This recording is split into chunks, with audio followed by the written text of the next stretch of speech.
නුවණවනේ ඉන්නවක මං හොඳ වැඩක් කරන්න. මොකෝ කරන්නේ?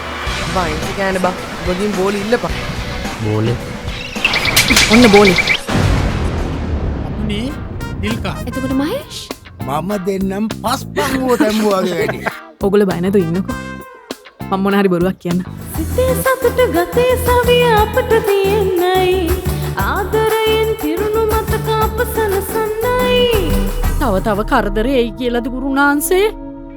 බොහෝ විට මොකද ඔය මළගිය ප්‍රාණකාරය හරිම බලගතුයි. දැන් එතකොට අපි මොනවද කරන්න ඕනේ ගුරුනාන්සේ?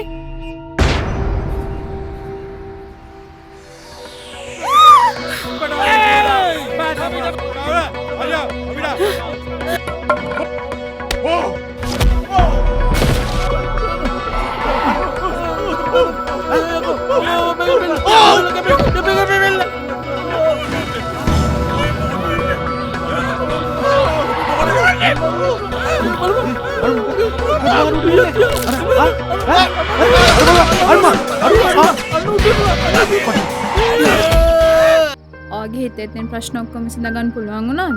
නොදන්න දේවලුත් දැනගන්න හම්බුණා. ඔයා මොකද නිකන් අප්සෙට් එකෙන් කතා කරන්නේ? අපි ළඟ සාන්තුවරු වගේ ඉන්න මිනිස්සු පිට ගියාම වෙනම චරිත රඟපාන්නේ. Sonurie,